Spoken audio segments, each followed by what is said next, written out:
அதுக்கும் இந்த ஆர்எஸ்எஸ்ஸுக்கும் சம்மந்தம் இல்லை, இது ஒரு கலாச்சார அமைப்பு தான் அப்படிங்கிற வாதத்தையும் நாங்கள் வந்து சிசிஎஸ் ரூல்ஸை வந்து வயலேட் பண்ணலங்கிறதையும் ரொம்ப டெக்னிக்கலாக இவங்க வந்து ஆர்கியூ பண்ணுறாங்க. என்ன இந்த இடத்துல இன்னொரு கேள்வி என்ன எழுதுன்னா, ஒரு கலாச்சார அமைப்பு அல்லது ஒரு ட்ரஸ்ட்டு அல்லது ஒரு என்ஜிஓ எப்படி வேணால் நீங்கள் வச்சுக்கலாம் ஆர்எஸ்எஸ்ஸுக்கு. ஆனால் ஏன் வரலாற்றில் 3 முறை தடை செய்யப்பட்டது?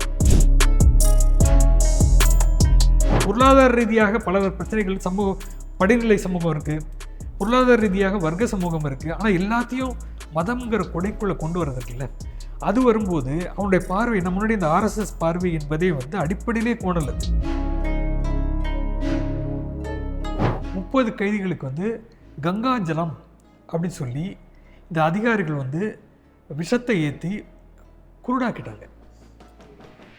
இவ்வளோ ஒரு குரூர மனநிலை பாருங்க. அது வந்து கங்காஜலம், அது வந்து இந்தியாவே உலுக்கிச்சு. அதாவது வந்து காந்தி படுகொலை நிகழ்வதற்கு முன்னால் ஆர்எஸ்எஸ்ஸை தடை செய்திருந்தால் ஒருவேளை அது நிகழ்ந்திருக்காதோ அப்படின்னு அன்றைக்கி இருந்த ஒரு ஹோம் செக்ரட்டரி ராஜேஸ்வர் தயாள் வந்து கோவிந்த் வல்லப் பந்த் வீட்டுக்கு போய் ப்ளீஸ் பண்ணார் அப்படிங்கிற ஒரு சம்பவத்தை குறிப்பிட்டிருக்கீங்க. அப்போ அவர் ஒரு நேர்மையான அதிகாரி அப்படின்னு அந்த சம்பவத்திலேருந்து புரிஞ்சுக்க முடியுது. ஒருவேளை இந்த மாதிரி நேர்மையான அதிகாரிகளை ரீப்ளேஸ் பண்ணிவிட்டு தன்னுடைய அரசியலுக்கு இடையூறு இல்லாமல் ரொம்ப கம்ஃபர்டபுளாக சில பேரை போட்டுக்க முடியும் அப்படிங்கிறதுக்கான ஒரு நடவடிக்கையாகவும் இது பார்க்க முடியுது. ஆனால் ஆர்எஸ்எஸ் எப்போதுமே டிவி டிபேட்டில் பொது மேடைகளில் பேசுகிற போது என்ன சொல்கிறாங்கன்னா, காந்தி படுகொலைக்கு எங்களுக்கு சம்மந்தமே இல்லை அப்படின்னு சொல்கிறாங்க. எங்கே கை வைக்கிறாங்கன்னா ரிசர்வேஷன் பாலிசி கை வைக்கிறாங்க. இது வரைக்கும் அந்த ஃபெடரலிசம்ங்கிற கான்செப்ட், மாநில உரிமைகளில் கை வைக்கிறாங்க. அப்போ என்னென்னா, இந்த இடதுசாரி இயக்கம், திராவிட இயக்கம், தலித் இயக்கமும் பெற்ற அத்தனை வெற்றிகளையும் போராட்டத்தின் மூலம் பெற்ற தொழிலாளர் நலனில் கை வைக்கிறாங்க. லேபர் கோடுன்னு வருது, தொழிலாளருக்கு எதிரான தாக்குதல் வருது, தனியார் மயம் அதிகமாகுது. தனியார் மயம் அதிகமாகுது ஒரு டேஞ்சர் என்னன்னா, சமூக நீதி கொள்கை அடிபட்டுக்கிட்டே இருக்கும். பொதுத்துறை இருக்கிறவங்க தான் இது சமூக நீதி பேச முடியும். ரிசர்வேஷன்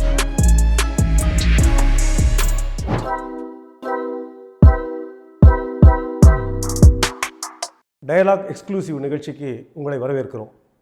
கடந்த ஜூலை 25ஆம் தேதி department of personnel and training, மத்திய அரசாங்கத்தினுடைய ஒரு துறை ஒரு உத்தரவை பிறப்பித்திருக்கிறது.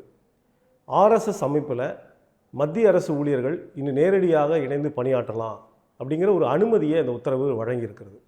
இதுவரைக்கும் விதிக்கப்பட்டிருந்த தடைகள் என்பது அந்த உத்தரவின் மூலமாக விளக்கப்பட்டிருக்கு.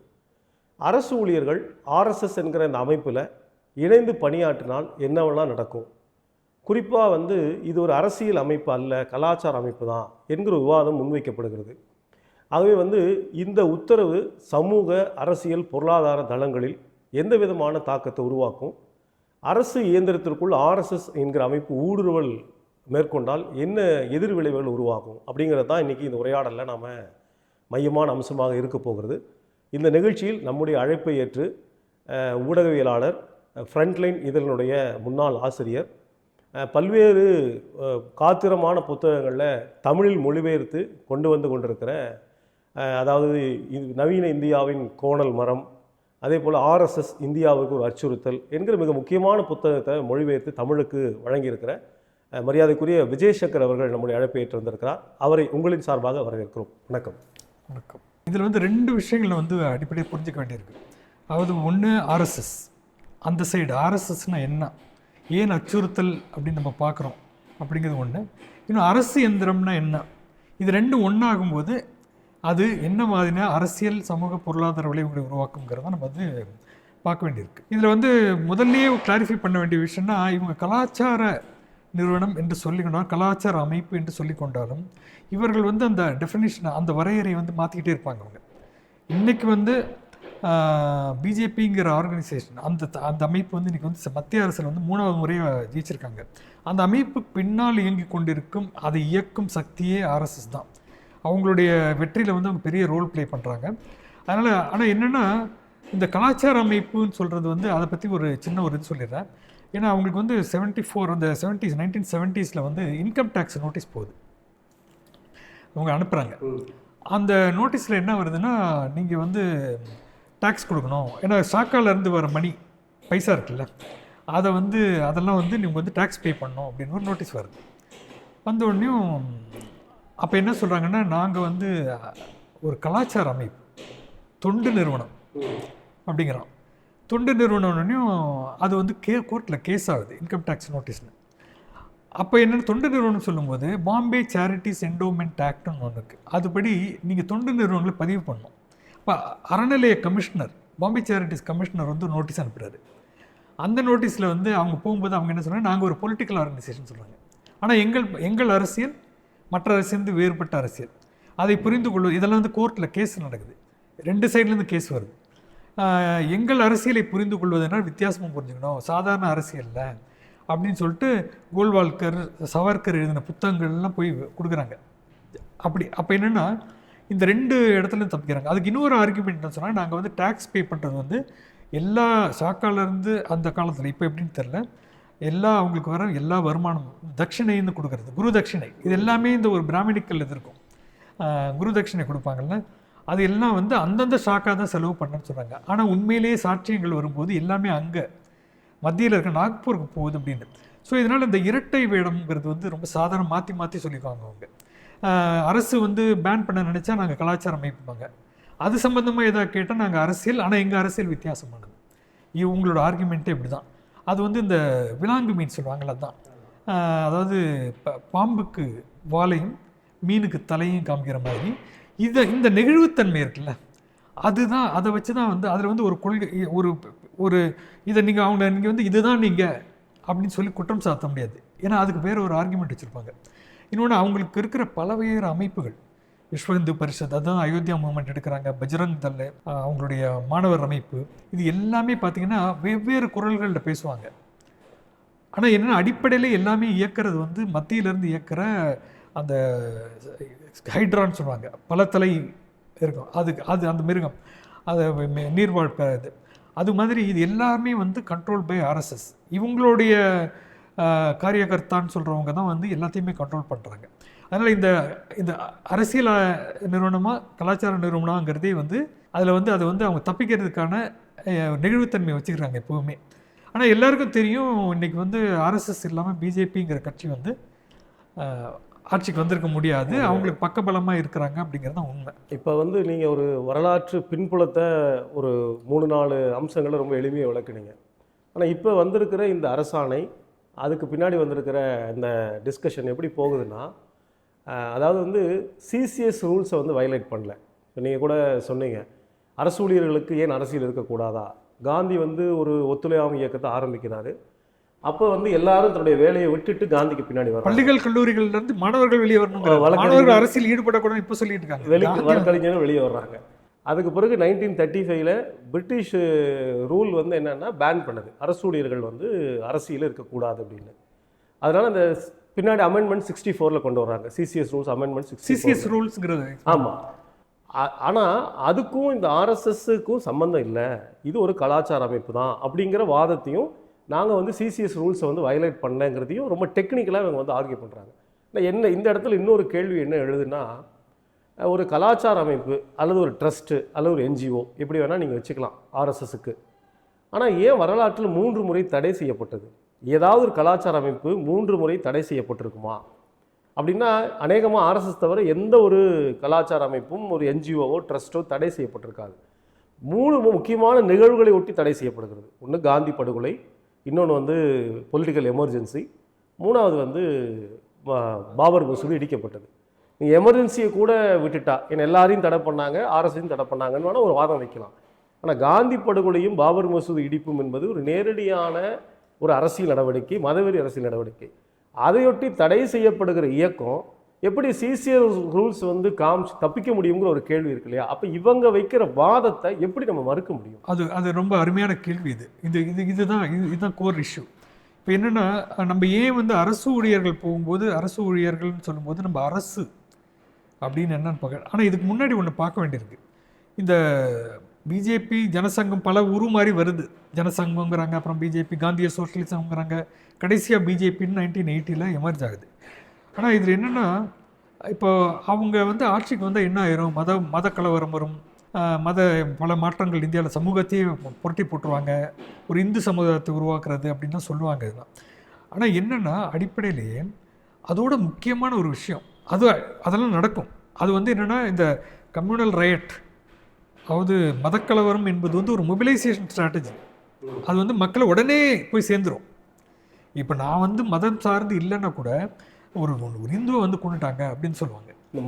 அந்த மாப் லிஞ்சிங்லாம் வரும்போது, தேசப்பிரிவினை நடக்கும்போது, அதுக்கு முன்னாடி அந்த கலவரங்கள் 15-20 கலவரங்களை பற்றி கமிஷன்ஸ் எல்லாத்துலேயும் ஆர்எஸ்எஸ் பேர் வருது, அமைக்கப்பட்ட எல்லா கமிஷன்லேயும்.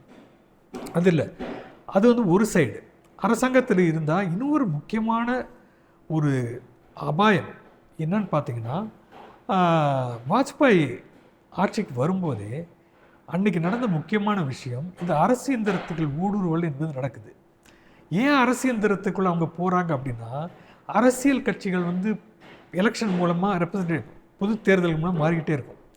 ஆனால் அரசு எந்திரத்துக்குள்ளே போனீங்கன்னா ஏறக்குறைய 25-30 வருஷம் நீங்கள் இருக்க போகிறீங்க. சீஃப் செக்ரட்டரி லெவல்லேருந்து கீழே இருக்க தாசில்தாரோ வில்லேஜ் ஆஃபீஸர் வரைக்கும் அரசு எந்திரம் தான். இன்னொன்று, நம்ம அரசுங்கிறது நம்ம என்ன எப்படி பார்க்குறோம்? 3 ஆர்ம்ஸ், 3 கைகள் அரசுக்கு. ஒன்று வந்து நிர்வாகம், அட்மினிஸ்ட்ரேஷன், இன்னொன்று நீதித்துறை, ஜுடிஷியரி, இன்னொன்று பார்லிமெண்ட், அதாவது லெஜிஸ்லேச்சர் போது சட்டம் இயற்றும் இடங்கள், சட்டமன்றங்கள், பார்லிமெண்ட் எல்லாமே சேர்ந்து வருது. இதில் வந்து பார்லிமெண்ட் அசம்பிளின்னு வரும்போது உங்களுக்கு வந்து அது வந்து நியமிக்கப்படும் இல்லை. ஒரு காலத்தில் அப்படி இருந்துச்சு, பிரிட்டிஷ் பீரியடில் நியமிக்கப்படுபவர்கள் வந்தாங்க. அப்புறம் வந்து எலெக்டட் இருக்கும், 2 டயார்கி இருந்துச்சு. ஆனால் இதில் என்னென்னா, இது வந்து நியமனங்கள், பரீட்சை எழுதி பாஸ் பண்ணணும், எக்ஸாம் எழுதி தேர்வு எழுதி பாஸ் பண்ணி அப்படின்ற ரெக்ரூட்மெண்ட்டுன்னு ஒன்று இருக்குது, ரெக்ரூட்டிங்கிறது. அப்போ நம்ம வந்து இதுக்குள்ளே இவங்க வரும்போது என்ன வருதும்போது, அப்போ இந்த அதிகார வர்க்கம் சொல்லணும், அதிகார வர்க்கம், பியூரோக்ராட்டிக் மிஷினரி, அரசு யந்திரம் என்கிறது இந்த அதிகாரிகள். நான் சொன்ன இந்த சீஃப் செக்ரட்டரி, கேபினெட் செக்ரட்டரியிலேருந்து கீழே இருக்கிற வரைக்கும் அரசு யந்திரம்ங்கிறது இதுதான். இது வந்து பிரிட்டிஷ் பீரியடில் உருவாது. அதுக்கு முன்னாடி முகல் பீரியட்லேயே வந்து ஒரு அரசு யந்திரத்துக்கான அடிப்படைகள்லாம் வந்துருச்சு. அதை வந்து இவங்க டெவலப் பண்ணுறாங்க. அந்த அரசு யந்திரம் எக்ஸ்பேண்ட் ஆகும்போது வர கான்ஃப்ளிக்ட் நிறைய வருது. ஏன்னா நிறைய பிராமின்ஸ் உள்ள வராங்க, ஏன்னா அவங்க தான் அதிகமாக கல்வி கட்டதுனால. அதனால வர கான்ஃப்ளிக்ட் வேறு, அது வேறு சப்ஜெக்ட் அது. பட் என்ன, இதுக்குள்ளே வரும்போது என்னன்னா, நான் என்னுடைய பார்வையில் வந்து இந்த அதிகாரிகள் அப்படின்னு நம்ம பார்க்கும்போது யாருமே வந்து எந்த உலக பார்வையும் எந்த அரசியல் பார்வையும் இல்லாமல் வர்றதில்லை. சில பேருக்கு தெளிவான அரசியல் பார்வை இருக்கும், சில பேருக்கு ரொம்ப வேகான எல்லாம் நல்லா இருக்கணும்ப்பா அப்படி ஒரு காமன் சென்சிக்கல் வியூ இருக்குது. அப்போ 2 டைப் ஆஃப் பியூரோக்ரஸி வந்து நான் பார்க்குறேன் இந்த அதிகாரிகள்லேயே. ஒன்று வந்து கமிட்டட், ஒரு உறுதிப்பாட்டோடு வராங்க, நான் வந்து சேவை செய்யணும். அந்த கமிட்மெண்ட் வந்து development, economic development, pro people வியூவாகவும் இருக்கலாம். அந்த கமிட்மெண்ட் வந்து சமூக நீதியை வந்து தூக்கி பிடிக்கிறதா இருக்கலாம், சமத்துவம் கொண்டு வரணும், மக்களுக்கு எல்லா நலத்திட்டங்களும், வெல்ஃபேர் ஸ்டேட்டை வந்து ப்ரொமோட் பண்ணுறது எனக்கு வேலை அப்படிங்கிற கமிட்மெண்ட் வந்து ஒரு நல்ல கமிட்மெண்ட். ஏன்னா அது வந்து மக்களை இணைக்கும் கமிட்மெண்ட், அது பிரிக்கும் கமிட்மெண்ட் கிடையாது. அது வந்து அந்த உறுதிப்பாடு. ஆனால் ஆர்எஸ் மாதிரியோ எந்த அடிப்படைவாத அமைப்பும் பார்த்திங்கன்னா அவங்களுக்கு வந்து இந்த மக்களை இணைக்கிறத வந்து மத ரீதியாக இணைப்பது அப்படிங்கிறது. அவனுக்கு பொருளாதார ரீதியாக பல பிரச்சனைகள், சமூக படிநிலை சமூகம் இருக்குது, பொருளாதார ரீதியாக வர்க்க சமூகம் இருக்குது. ஆனால் எல்லாத்தையும் மதம்ங்கிற கொடைக்குள்ளே கொண்டு வரதுக்குல்ல, அது வரும்போது அவனுடைய பார்வை, நம்ம முன்னாடி இந்த ஆர்எஸ்எஸ் பார்வை என்பதே வந்து அடிப்படையிலே கோணல், அது டிம்பர், குரூக்கட் டிம்பர், கோணல் மரம் அது. ஸோ அந்த பார்வையில் ஒருத்தர் வந்து உள்ளுக்குள்ளே வந்துட்டாங்கன்னா அது வந்து எப்படி இருக்கும் அப்படின்னு. அது இன்னொன்று என்ன சொல்லுவாங்கன்னா, அரசோடைய கேரக்டர் தகுந்த மாதிரி இந்த அரசு எந்திரமும் இருக்கும். நேரு காலத்தில் இருந்த பியூரோக்ராட்ஸ் பார்த்திங்கன்னா எல்லாம் டெவலப்மெண்ட் ஓரியன்ட், லூட்டியன்ஸ், டெல்லி மாவும், அதெல்லாம் அந்த கொஞ்சம் கொஞ்சமாக அந்த அரசின் தன்மை மாறும்போது பியூரோக்ராட்ஸ் மாறும். இன்றைக்கி வந்து இந்த நாடு முழுவதையும் இந்திய அரசு என்று சொல்லப்படுவது இன்றைக்கி இருக்கிற பெரிய டேஞ்சர் என்னென்னா, இந்திய அரசுன்னு இப்போ இருக்கிற கேபினெட்டு கூட ரோல் கிடையாது. கேபினெட் சிஸ்டம்ங்கிறதே வந்து அண்டர்மைன் பண்ணிட்டாங்க பிஜேபி ஆட்சிக்கு வந்த பிறகு. இப்போ வந்து நான் சொன்ன 2 பிரான்ச்சை பார்க்குறோம்.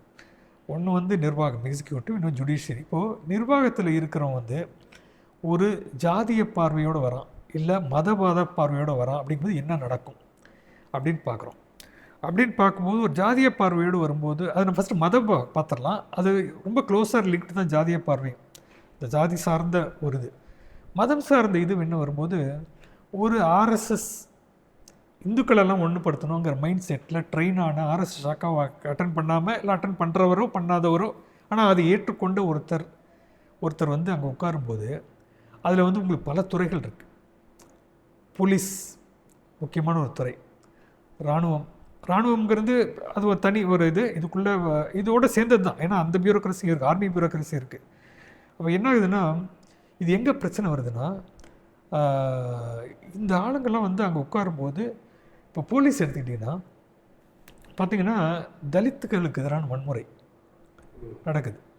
கீழவன்மணியிலேருந்து அதுக்கப்புறம் வந்து ஏறக்குறைய 4-5 இடங்கள் இருக்குது. அதாவது கைர்லாஞ்சின்னு ஒரு இடத்துல ஒரு கைர்லாஞ்சி, சுந்தூர் வயலன்ஸு, தலித்துக்கு எதிரான வயலன்ஸு. அது என்னென்னா, சினிமா தியேட்டரில் ஒரு தலித்தோட கால் வந்து ஒரு அப்பர் காஸ்ட் ஒரு கால் ஒருத்தர் மேலே பட்டுருது, அதனால் ஒரு மர்டர்.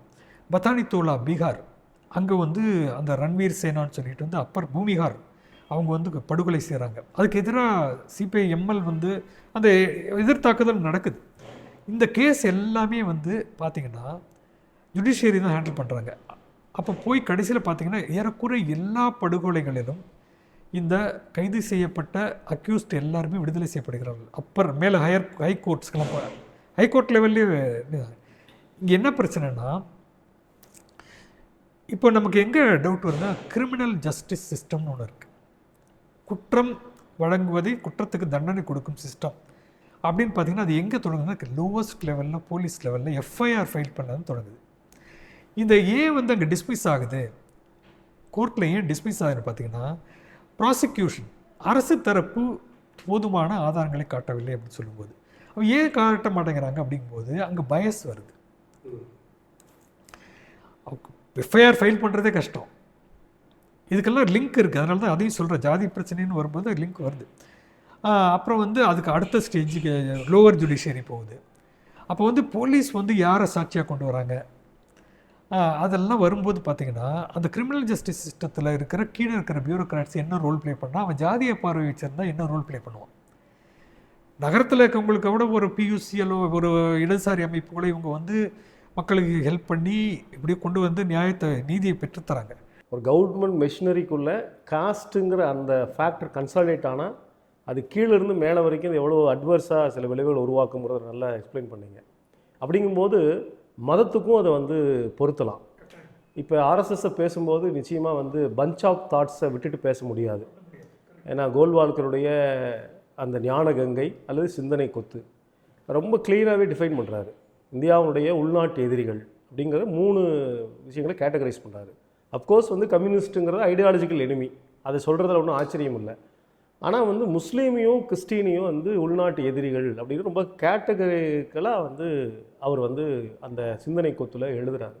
இப்போ இந்த ஐடியாலஜி இருக்கிற ஆர்எஸ்எஸ் இதுதான் கிட்டத்தட்ட அவங்களுக்கு ஒரு இந்த ஹோலி புக் மாதிரி வச்சுருக்கிறாங்க.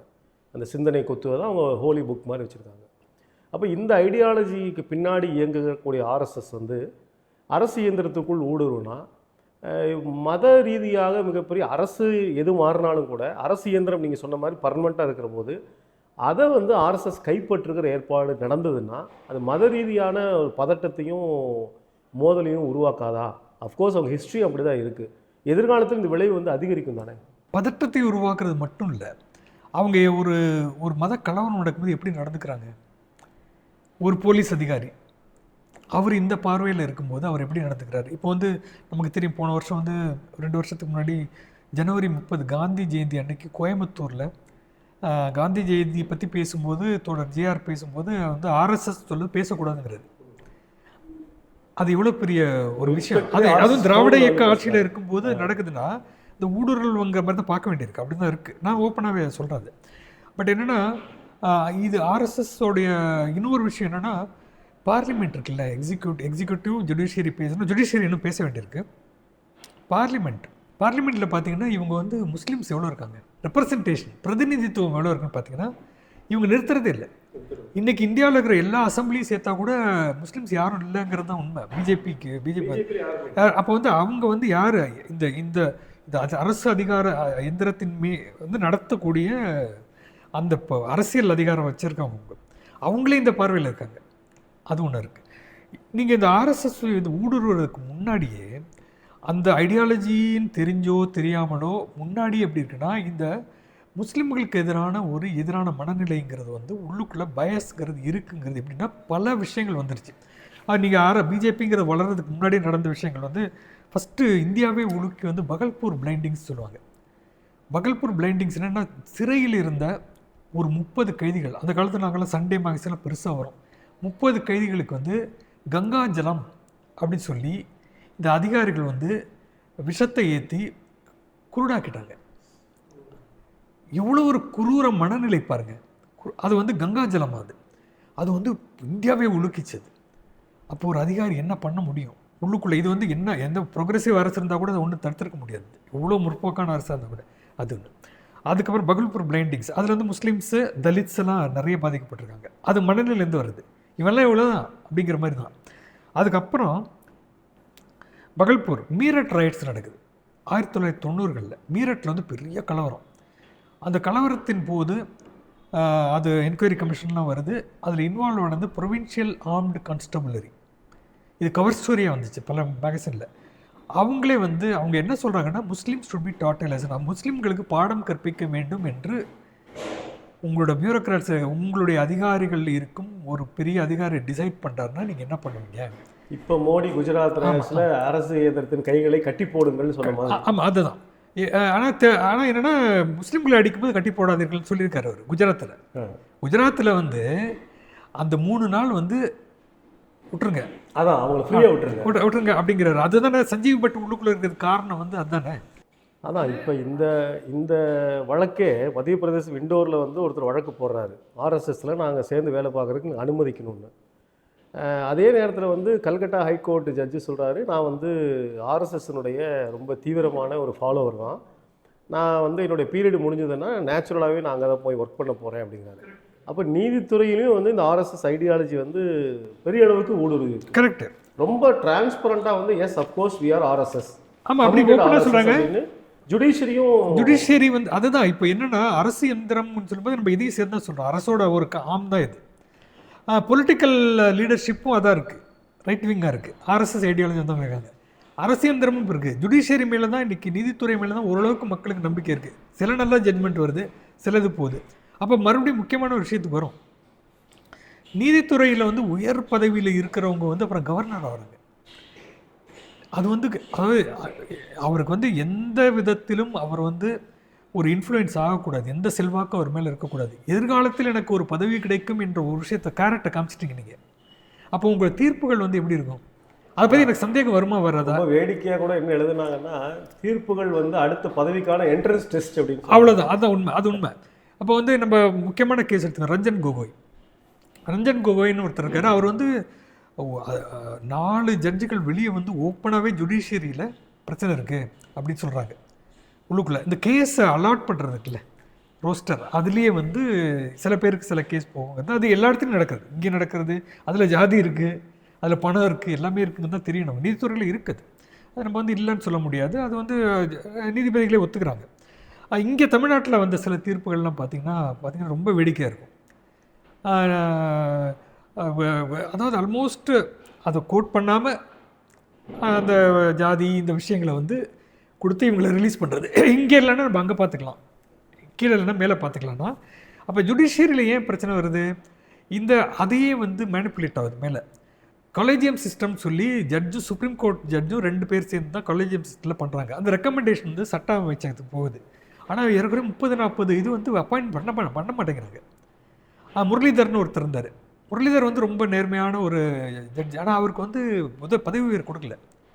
அப்போ ஒன்று பயம் காமிக்கிறாங்க, நீ பண்ணலன்னா நீ மேலே போக முடியாது, இல்லை நீ பண்ணால் நீ வந்து ஆகலாம்.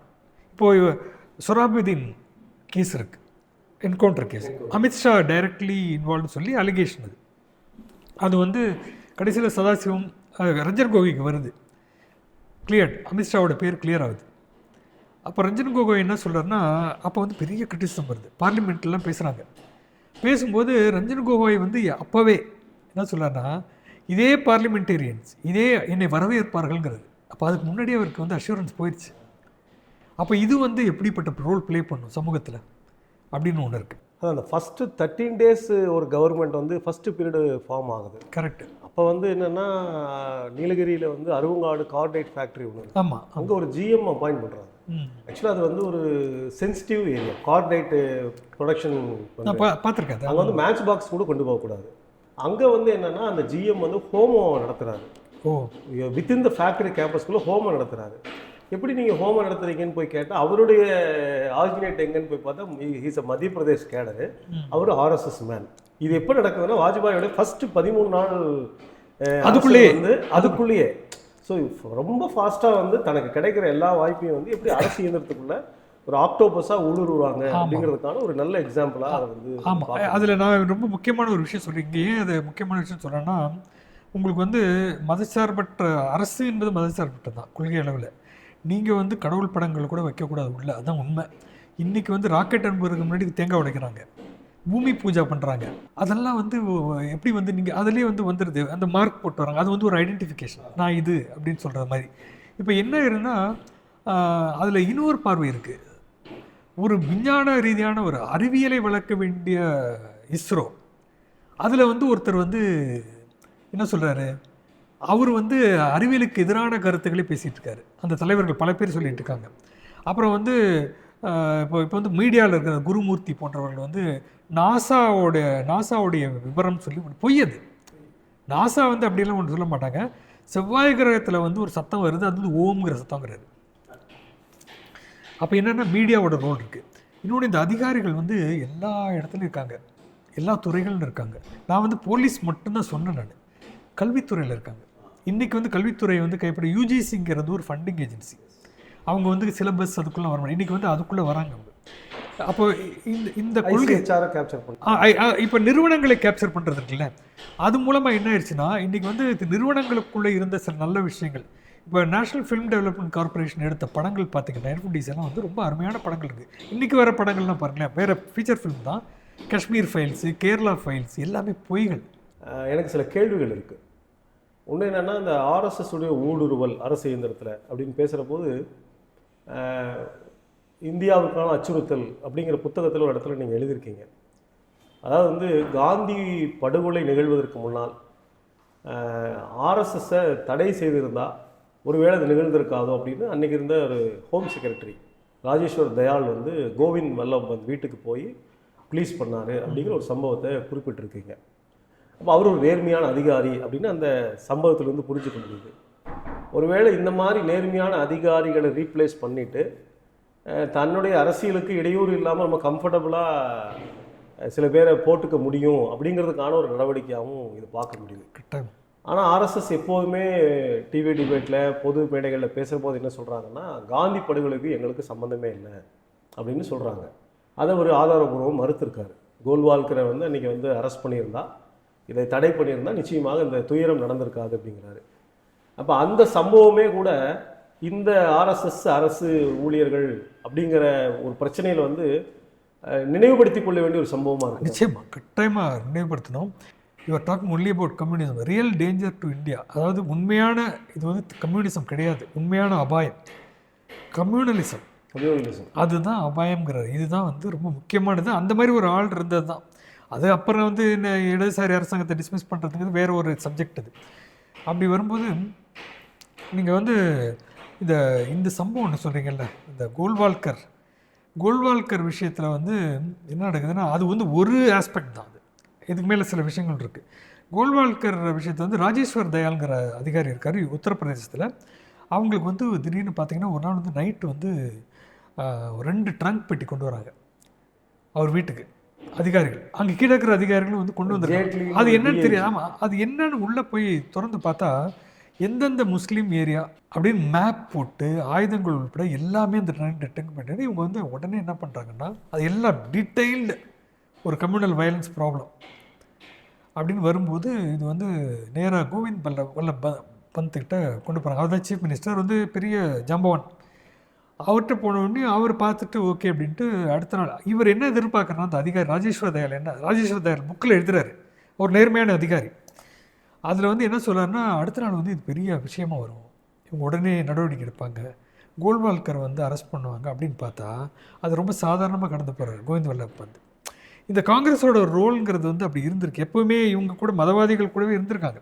பலர் வந்து அதாவது காங்கிரஸ் செஷன் நடக்கும்போது, மாநாடு நடக்கும்போது ஒரு சைடில் இந்து மகாசபா இருக்கும், அங்கே இந்து மகாசபையில் இருக்கவங்க இங்கே இருப்பாங்க, இங்கே இருக்கிறவங்க அங்கே இருப்பாங்க, அப்படி இருந்துச்சு. அதுதான் சொல்லுவாங்க, அதாவது ஒரு தேசியவாதியை வந்து கீறி பார்த்திங்கன்னா உள்ளுக்குள்ளே ஒரு மதவாதி இருப்பான்னு சொல்லுவாங்க. அது அந்த காலத்தில் scratch the skin of nationalist there be a communalist. இந்தியாவில் வந்து பார்த்திங்கன்னா ஒரு ஜாதியக்காரனும் இருப்பாங்க. அதுதான் பெரியாருக்கெல்லாம் பிரச்சனை. இவ்வளோ பேசுகிறீங்க, கடைசியில் பார்த்தா நீ எல்லாம் உயர் ஜாதியாக உட்காந்துருக்கீங்க அப்படிங்கிறது. அது வந்து ரொம்ப அருமையான ஸ்டேட்மெண்ட்டு. அதாவது இந்த கம்யூனிசத்தை அந்நிய தத்துவம்னு சொல்லக்கூடிய ஆர்எஸ்எஸ் தான் அந்த புத்தகத்துலேயும் இருக்குது. விடுதலைக்கு பிறகு அவங்களுடைய மவுத் பீஸ் ஆர்கனைசரும் ரொம்ப ஓப்பனாக எழுதுகிறாங்க. அதாவது மூவர்ண கொடி என்பது ஏற்றுக்கொள்ள முடியாது. அது போராடி விடுதலைக்காக பிறகு பெற்ற தேசிய கொடி. அதை வந்து நாங்கள் ஏற்றுக்கொள்ள முடியாது. பக்வா ஜெண்டா காவி கொடி தான்.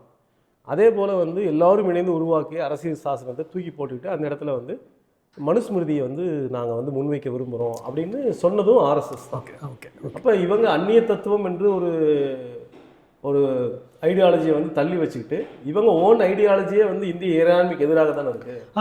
அது ஒரு ஆஸ்பெக்ட். ரொம்ப அருமையான கேள்வி. இதில் இந்த அந்நிய தத்துவம் அப்படின்னு சொல்கிறாங்கல்ல, அந்நிய தத்துவம் சொல்கிறது வந்து உண்மையிலேயே அந்நிய தத்துவத்தால் கவரப்பட்டது தான் ஆர்எஸ்எஸ். ஏன்னா ஆர்எஸ்எஸ் தலைவர் அந்த இவர் பிஎஸ் மூஞ்சே அவர் வந்து இத்தாலிக்கு போகிறாரு. ஃபாசிசம் முசோலினி நேராக பார்த்து பேசுகிறாரு. நேராக பார்த்து பேசும்போது அவர் வந்து அவங்களோட பலிலா ஸ்கூல், அவங்க ஃபாசிஸ்ட் ஸ்கூல், பாசிச பள்ளிக்கு கூட்டிகிட்டு போகிறாரு. அங்கே வந்து யூனிஃபார்ம் போட்டிருக்காங்க, கல்ச்சரல் விஷயங்களை பேசுகிறாங்க, கல்ச்சரல் யூனிட்டி பற்றி பேசுகிறாங்க. இதே போல் இந்தியாவில் உருவாக்க வேண்டும் சொல்லி தான் ஆர்எஸ்எஸ் வந்து ஒரு மாடல் வந்து ஃபாசிசம். அப்போ அந்நிய தத்துவம் யார்?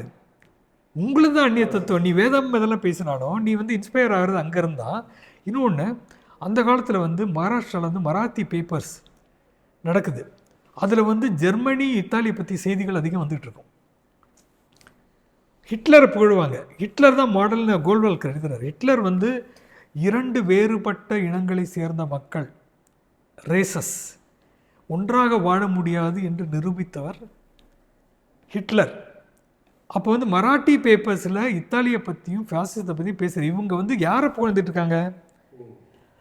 உங்களுடைய வேதத்தையும் புகழ்ந்துட்டு இருக்காங்க.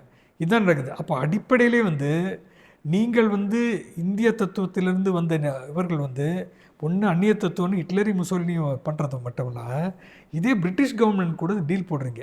இந்தியாவே போராடி கொண்டு இருக்கும்போது ஏகாதிபத்தியம், அது அந்நியம் மட்டுமல்லாமல் அது கிறிஸ்டியன்ஸ். அந்த கிறிஸ்டியன்ஸ் வேணும் எனக்கு, இங்கே இருக்க வேறு கிறிஸ்டியன்ஸ் தான் வேண்டாம், கீழே இருக்கிறவங்க, ஏன்னா அவன் மதம் மாத்திரம் அப்படின்னு.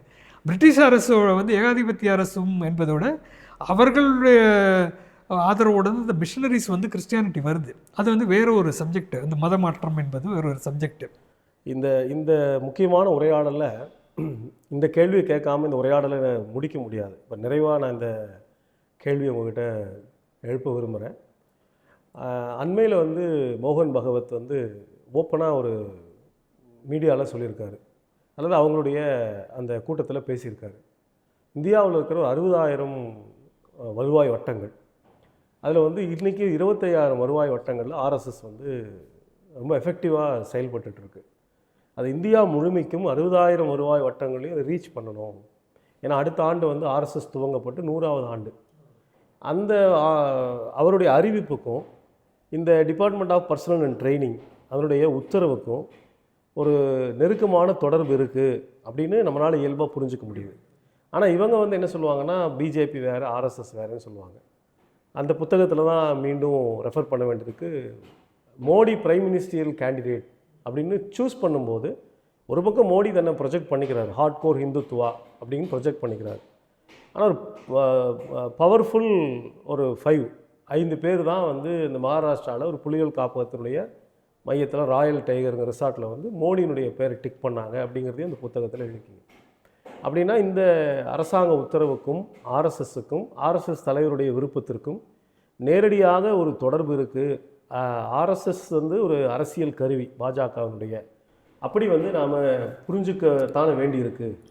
அதை வந்து இந்த சமூகத்துக்கு நாம் இது எல்லாத்துக்கும் ஒரு தொடர்பு இருக்குது அப்படிங்கிறது இணைச்சி நம்ம கொண்டு போக வேண்டியிருக்கு இல்லையா? ஆமாம், ஆர்எஸ்எஸோட கருவி தான் பிஜேபி வந்து இது கருவி இல்லை, ஆர்எஸ்எஸ் தான் டிசைட் பண்ணுது பல விஷயங்கள். அதில் 2-3 விஷயங்கள் நீங்கள் அந்த கேள்வி வந்து ரொம்ப முக்கியமான கேள்வி. இதில் என்னென்னா, அரசியல் அதிகாரம் என்பது எவ்வளோ, அது வந்து ஒரு அரசியல் கட்சிக்கு எந்தளவுக்கு உதவும் அப்படிங்கிற முக்கியமான உதாரணம் இந்த பிஜேபி ஆர்எஸ்எஸ் தான். மற்றவங்க கூட பண்ணாங்களா, பண்ண முடியுமா என்னாலும் தெரியல.